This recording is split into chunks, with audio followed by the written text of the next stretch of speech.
प्रश्न 1, द भारतीय नागरिक सुरक्षा संहिता received presidential assist on, यानी भारतीय नागरिक सुरक्षा संहिता को राष्ट्रपति की मंजूरी कब मिली? सही उत्तर होगा 25/12/2023। 25/12/2023 को राष्ट्रपति से मंजूरी मिल गई थी भारतीय नागरिक सुरक्षा संहिता को।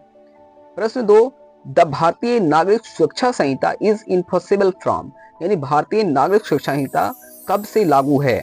सही उत्तर होगा 1/7/2024। प्रश्न 3, द भारतीय नागरिक सुरक्षा संहिता 2023 इज डिवाइडेड इनटू, यानी भारतीय नागरिक सुरक्षा संहिता 2023 का विभाजन किस प्रकार है? तो इसका विभाजन जिसमें चैप्टर 39 है और सेक्शन 531 है। प्रश्न 4, द भारतीय नागरिक सुरक्षा संहिता एक्सटेंड टू, यानी भारतीय नागरिक सुरक्षा संहिता की सीमा किस प्रकार है? तो ये कहां तक अप्लाई होता है? तो पूरे भारत में अप्लाई होता है, सिर्फ स्टेट ऑफ नागालैंड को छोड़कर एंड ट्राइबल एरियाज को छोड़कर पूरे भारत में ये भारतीय नागरिक सुरक्षा संहिता अप्लाई होता है। प्रश्न 5वां, the provision of Bharatiya Nagarik Suraksha Sanhita other than those relating to chapter 9, 11, 12 shall not apply in which of the following, यानी अध्याय 9, 11 और 12 से संबंधित प्रावधानों के अलावा भारतीय नागरिक सुरक्षा संहिता के प्रावधान निम्नलिखित में से किसमें लागू नहीं होंगे? तो किसमें लागू नहीं होंगे? तो स्टेट ऑफ नागालैंड में लागू नहीं होंगे।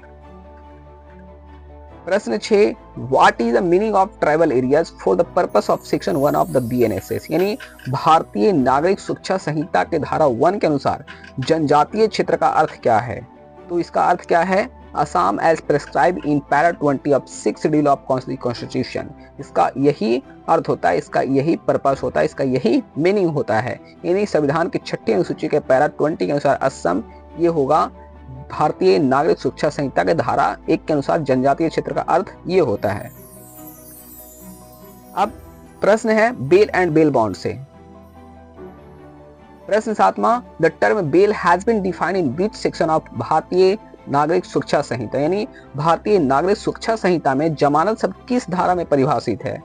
तो इसका सही उत्तर होगा सेक्शन 2 क्लॉज बी, यानी धारा 2 क्लॉज बी के तहत बेल को डिफाइन किया गया है। अच्छे से याद करेंगे, ये बहुत इंपॉर्टेंट है।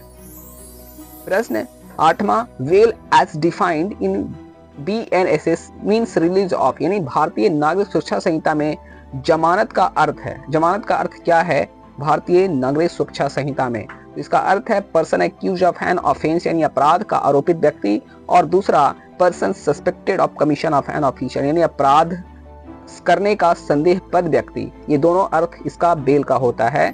इसका रिलीज यानी BNSS में जमानत का अर्थ ये होता है। प्रश्न 9वां, बेल एज पर डिफिनेशन में बी गिवन बाय, यानी जमानत किसके द्वारा दी जा सकती है? जमानत किसके द्वारा दी जा सकती है? तो ऑफिसर के द्वारा, यानी अधिकारी के द्वारा बेल दिया जा सकता है, और कोर्ट के द्वारा भी बेल दिया जा सकता है।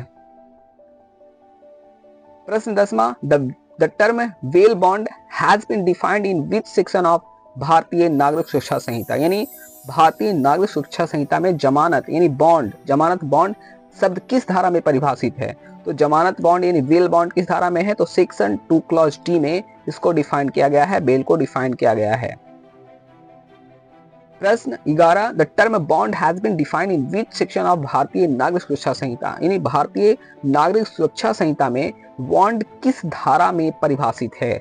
तो इसका सही उत्तर होगा सेक्शन 2 क्लॉज ई, यानी बॉन्ड को सिर्फ 2 क्लॉज ई में डिफाइन किया गया है।